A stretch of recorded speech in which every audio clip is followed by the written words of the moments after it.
Hello, and welcome back to another episode of Critical Reactions with your host, Bryan. Today we're going to continue on with our experimental or avant garde metal week with a semi popular request, this one being Thy Catafalque, or Thy Catafalque? Not really sure. We have requests coming in from Cody Castleberry, Fabian Soul, Evan P., Freddie, Catagorilla, and Robert Piotrowski. Piotrowski? Sorry if I butchered that one. By and large, the most popular is Molekularis Gépezetek. And I'm probably mispronouncing that so bad, but it's not anywhere near anything I've heard. Nothing close to my native tongue. Yeah. So, I mean, I'm even looking at, the YouTube description here. I see it was released in April of '09. So I'm going to try to get my mindset in there, at least maybe as far as the production goes. But I don't see anything about a home country or anything like that. All I know is this thing's 19 minutes long.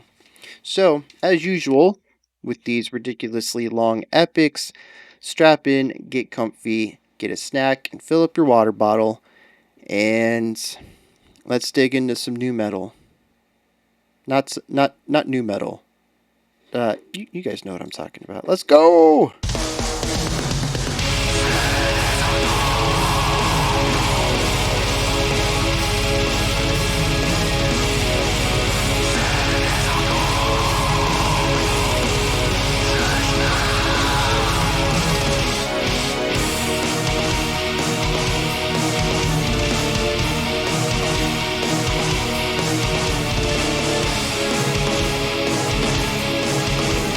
The decibel level is just real solid ever since the beginning. No breaks, no pauses, just sound all the time. And a lot of that can be attributed to how they're using the orchestra to create an audio floor. Just kind of holding out some notes to support, the heavy guitar stuff.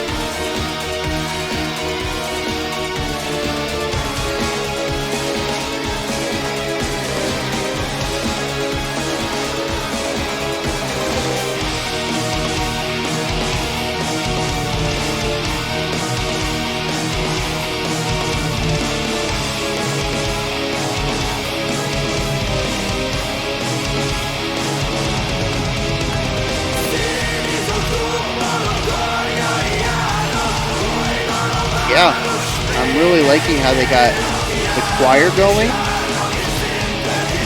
a fry or a distorted clean, and then a regular clean. Really nice vibrato on that last note.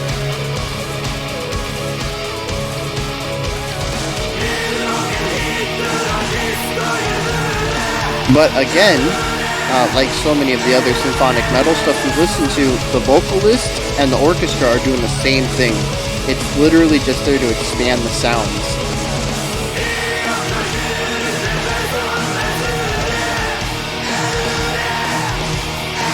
Maybe not the orchestra, maybe the vocals and the guitars. A lot of things are blending together, especially when everything's playing at one time.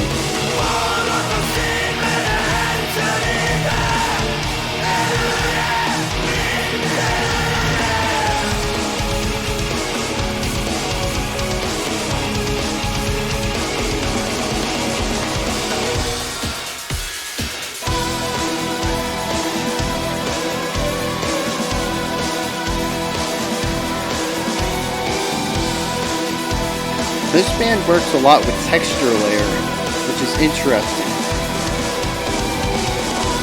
We see a lot of instruments playing the same thing, but the way that they're interweaving the textures, the timbres of the instruments themselves, that's what's making the layering unique rather than, compositional differences.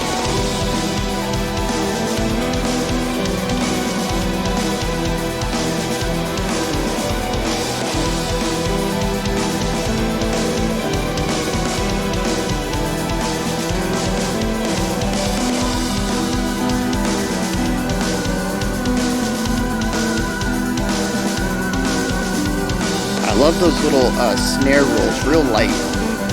Just kind of giving a little bit of texture to the drum playing.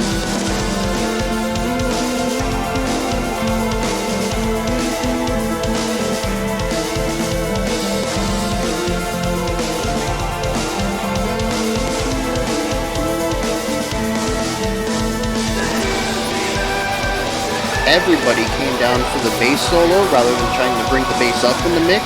Real smart thing to do.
Drummer's chops just holding out these this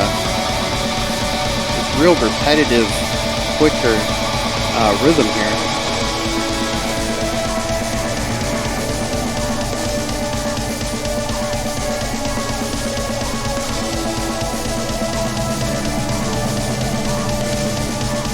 I kind of wish the drums weren't here. Let the song breathe a little bit and have this slower, more pensive musical section kind of have its own spotlight rather than being forced to be pushed forward, which is what the drums are doing. They're providing momentum to the solo portion.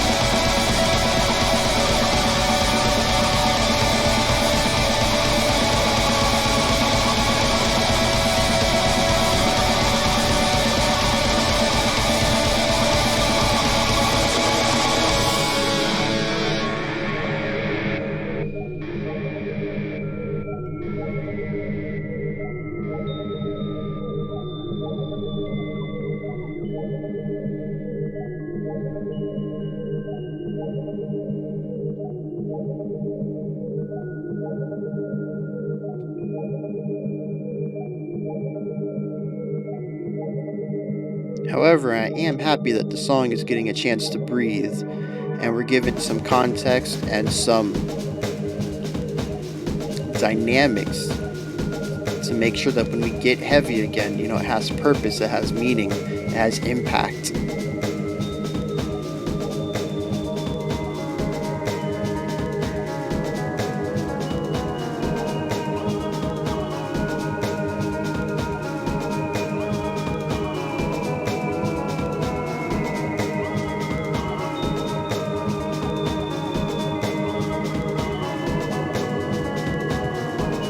A little bit of an electronica feel.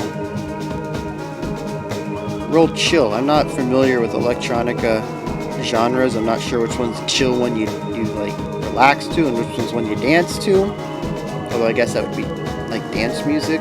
I don't know. Anyways, this is like real chill electronica.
You know, for being avant-garde metal,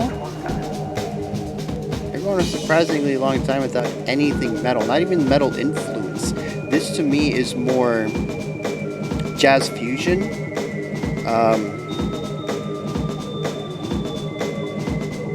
Maybe even a little bit of hip-hop, just in the drumming. But, you know, saxophone comes in, and I'm right back to thinking jazz fusion. Like, that's the mindset I'm in.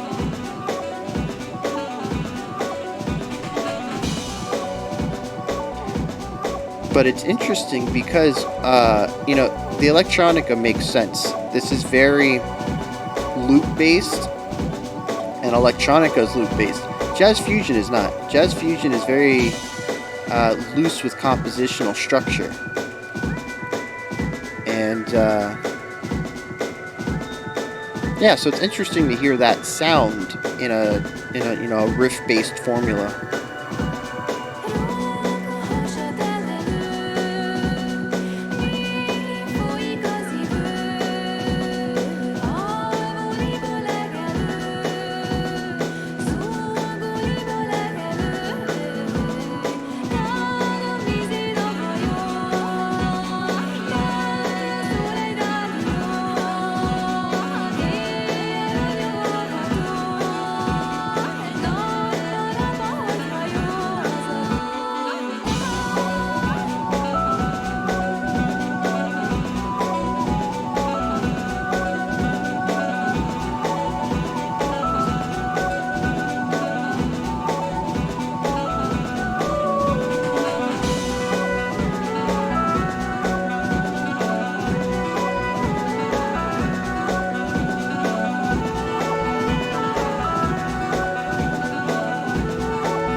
So this is definitely the journey part, not necessarily in the narrative of the lyrics or whatever, but just musically.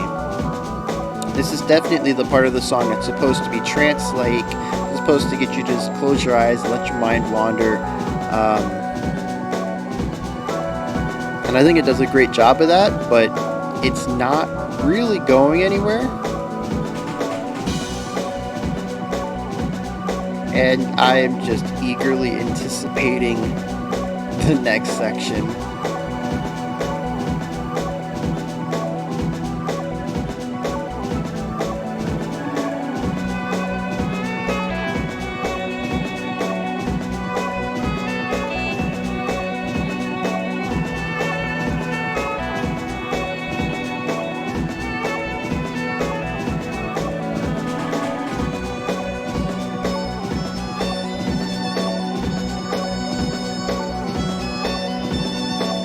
I mean, a lot of this reminds me of the rhythm section in a jazz group that would play during a solo section. They would, they have their 8 or 16 bar loop. They pretty much know what they're doing.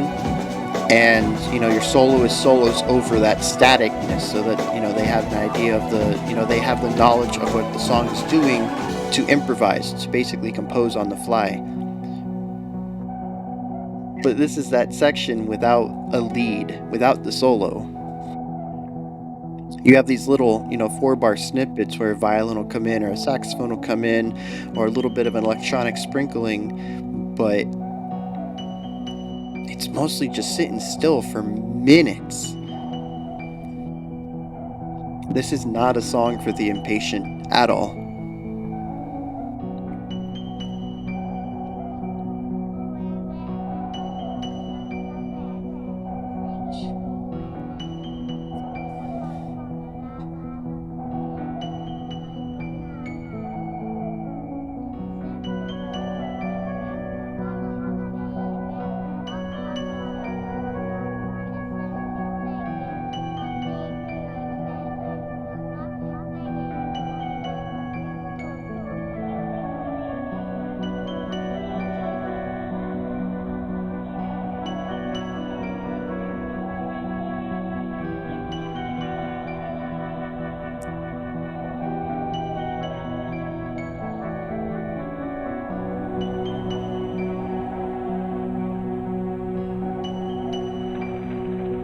I really liked in that section, just like 4 bars ago, a little bit of a hocket going on between the bells and I'm blanking out on what it even, I can't even think of what it sounded like. But this one, dun dun dun dun dun dun dun, it kind of filled in the gaps of the other one and created, you know, complete. Maybe it was, yeah, it was a trumpet, and the two pieces together create a complete melody.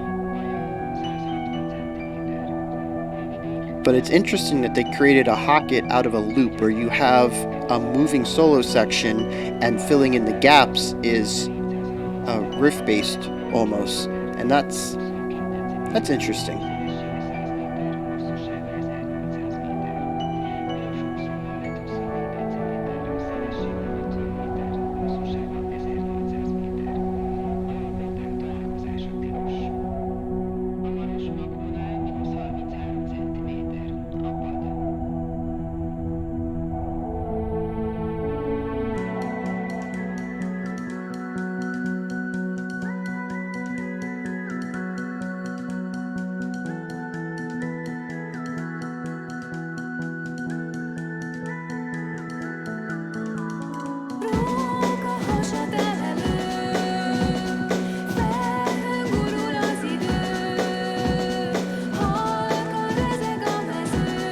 Has a bit of a like a folk feel to it, especially from the flute. I mean,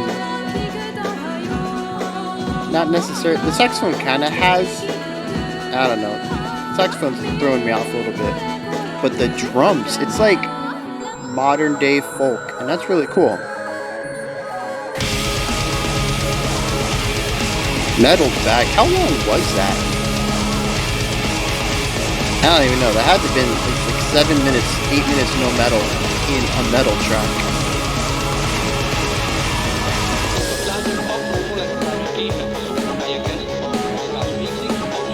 Now we're back to straight drums.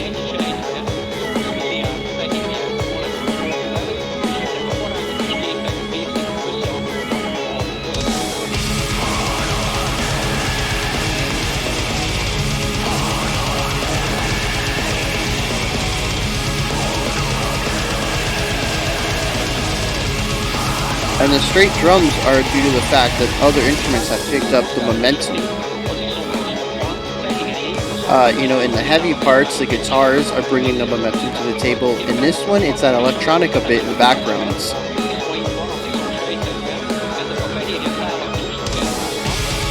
So the drums play straight metronome style because the position of the concept, you know, whatever instrument would be pushing the song forward has been given to another instrument.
Those double bass drums are insane.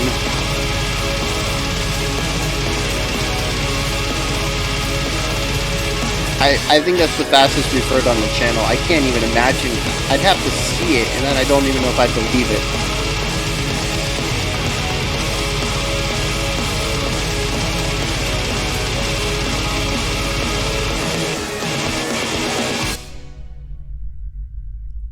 Ooh.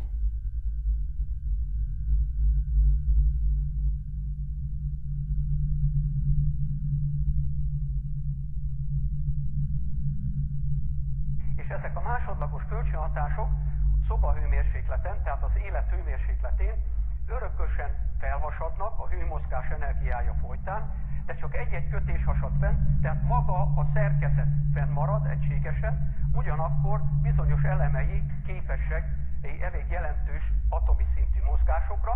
Ennek a következménye az az előző ábrán szemléltetett nyüskés mozgás, amit láttunk, tehát a fehérjék térszerkezete az örökös nyüskésben van szobahőmérsékleten, és ez a fajta flexibilitás teszi lehetővé azt, hogy a fehérjék, mint molekuláris gépek, atomi mozgások végrehajtására képesek. All right, I'm sure there is a really big story in the lyrics. I mean, yeah, there's at least four sections where there's lyrics, although I don't know if the two heavy sections with the screaming were the same. They sounded similar to me, but it's not in a language I understand, so that really doesn't hold much weight. Um, and then there's the clean operatic singing during the electronic bit, and there is a lot of what sounds like radio speaking or old timey news or old timey TV, like a newscaster talking. There's definitely, I think there's some stuff here that I am not getting in the context of the music. So that's definitely going to color my perception about this song. I'm sure the way that this song is sandwiched together makes sense in the thematic elements. In the lyrical elements. But just looking at the music, we have one song here that gets interrupted by a completely different thing altogether. And honestly, the one song that gets interrupted isn't interesting too much on a compositional level. The intro has some really cool stuff to it, but then it goes into just the straight wall of sound stuff that to me sounds really close to what's done at the end as well. It sounds like they just brought the entire section back and replayed it. Though I don't remember that real quick 64th note, maybe? 30, I mean, it would be a fast 30 second. I'm not sure what the tempo is. Just real quick double bass kicks, though. I mean, like I said, I can't even imagine. I can't even picture someone's feet moving this quick. I can't imagine the. Oh, jeez. So there's a little bit of variation on it, insofar that I don't remember 20 minutes ago. They could have been there, but I was trying to take everything in. Um, but for the most part, the beginning and the ending sound very similar to me. Um, and then you have your intro to that. So if you don't put that electronica bit in the middle and you just do intro, the beginning section, the end section, I don't think you have a very interesting song. There's definitely things that you can talk about. They, like I spoke at the beginning, they have a very interesting compositional style of layering textures. They don't do much with harmony. They pretty much give the same exact melodic idea to multiple instruments. They transpose, if necessary, to the instrument's range, but for the most part, it's all octave based harmonies or they're playing the exact same note. But what is being layered is the textures. We saw it when we were layering the three types of vocals. The choir esque, I don't know if it just had like an echo effect on it to make it wider, or if it was more of a chorus, multiple people kind of deal, with distorted cleans and regular cleans. So we saw that layering with the wide and then the clean and then the crackle of the fry, those types of textures. We saw layering of the vocals and the guitars where they had very similar runs, as far as accented notes and the basic shape of their melodies. They weren't one for one, but they were very close. Again, you're mixing the crunch of the distortion of the guitar, with that real unique timbre of pluck strings with the clean vocals, and you're getting a texture combination from that. Um, they just did that all over the place, just layering textures rather than layering ideas and getting counter melody, counterpoint out of that, or kind of staggering melodic ideas where one person plays and then they kind of stop and the next person picks up and then they stop, next person, and you get this train of ideas. There's lots of ways to layer things in music, uh, and instead of doing what is typically done, some of the more popular choices of layering, they layer textures. So that's interesting. Like I said, we don't see that very often, especially in metal, because metal has a lot of similar textures. Um, Drums are, I'm probably going to get some flack for this. Drums are fairly atonal. Yes, you can tune your snare. Yes, you have a few toms and they all have notes. Uh, but you're not really playing notes. I'm gonna leave it. Like I said, I'm gonna get flack for this anyways, especially from drummers. But it's more about making noise, different types of noise. And yes, I'm gonna get flack for this. I should just shut up while I'm ahead. Guitars and bass though are fairly similar.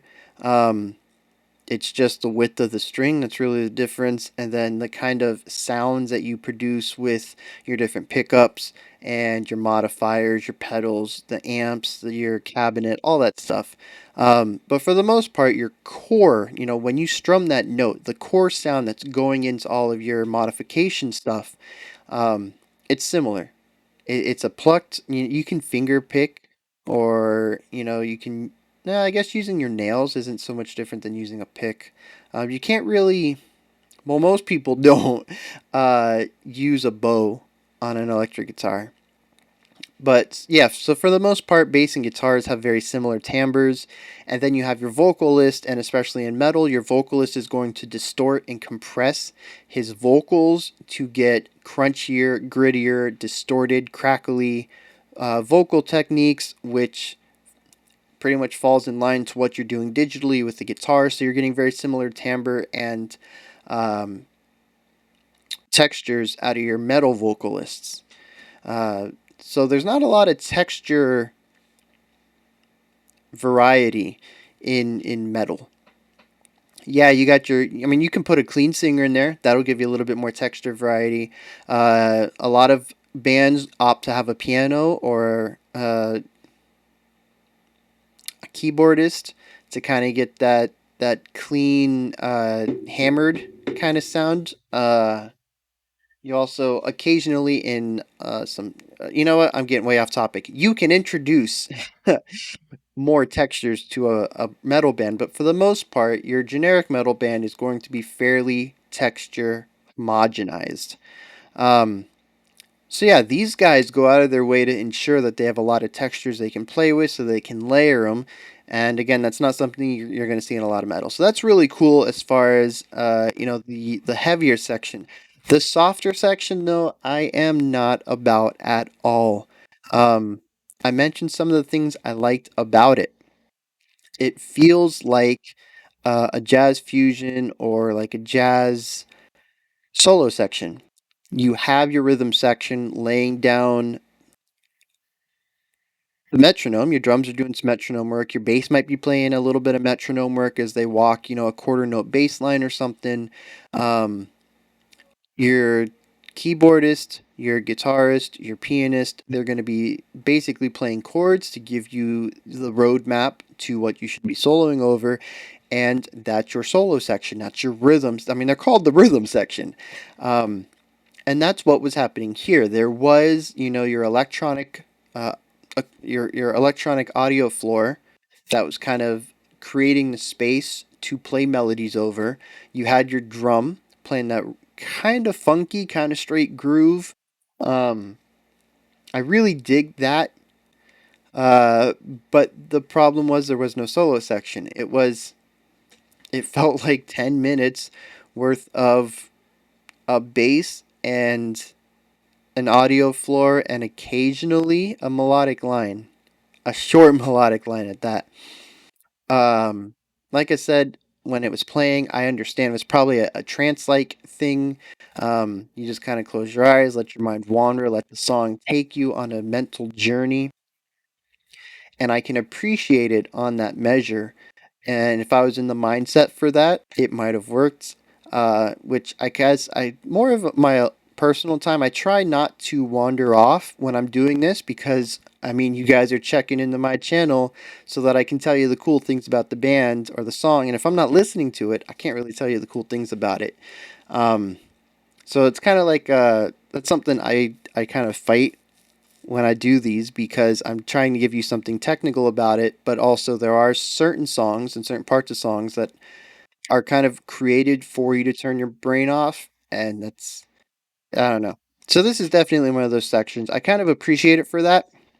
I think it does a really good job of droning this single idea and just kind of allowing it to fall into the background and uh, I guess let your mind wander or let it be background music. I've expressed what I think about background music before in my Q&A. Um, but it went on for too long as far as I'm concerned. And the other issue is if it had a payoff, I think that would have been okay, but the payoff was to go right back to where we were, and I don't think that was an extremely interesting section as it was, especially since the section we returned to was the end of the beginning where they got rid of some of the texture layering and they went for more of just wall of sound and they took the least interesting part of the beginning and replayed it. It's not a good payoff for me. Um, so yeah, like I said, I'm sure there is a larger story here, and it to me it's either part of a story or it's a song about a real life event. At least that's what I'm getting out of it. And without knowing that context, maybe even I mean with knowing the context, I could appreciate what they did more if it fits into it, but I still this is not something I would go out of my way to listen to and yeah. I appreciate what they did. It's a cool track. Like I said, there's definitely interesting ideas here. It's not no music is worthless. There's always something to learn from it or something to appreciate about it. And I hope that I've kind of towed the line here where I've explained what I appreciate about it and what I didn't appreciate about it. And I didn't really, I'm not really trying to let my biases inform this too much and just trying to be, completely, not completely, but mostly subject or objective about this. Um, I do want to point out that Cody Castleberry says you'll never hear anything like this again in your life. Um, and I agree with that. It's definitely unique. Um, I still think that there's two songs here, and like I said, if that fits into the narrative, that's awesome. But the electronica section and the metal section have nothing to do with each other. There is no string binding the two, and I don't know. I don't know. Anyways, that's thy Catafalque, uh, molecular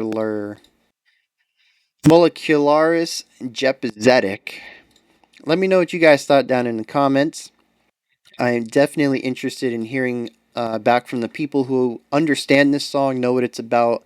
Like I said, more context is definitely helpful. I would love to know how this all fits together. I do have appreciation for individual aspects, but I would like to appreciate the painting as a whole kind of thing. Right now, I'm zoomed really in, and when I step back, I don't see a complete picture. I see the brush strokes. I see the color selection, but when I step back, I'm not getting the big picture, and I'd really like to. All right, because I definitely think there's a story here. So if you know what's going on here, let me know, because I'd like to know. While you're down there, though, make sure you check out. Nope, that is not how this ending goes. You can like, subscribe, and ring the bell That would help me out greatly. If you'd like, you can check out my Twitter or my Patreon. Those links are in the description. And I'll be back tomorrow with the final episode for this week's avant-garde metal theme. And I don't even remember what it is, but I think it's a shorter one for some reason. I don't remember. Anyways, yep, that's this episode. I've already rambled on for too long. This is going to be a long one. I'll be back tomorrow, same time as always, 5 p.m. Eastern Standard, 9 p.m. UTC. Until then, you guys stay safe out there and have a fantastic morning, afternoon, or evening whenever you choose to watch my videos.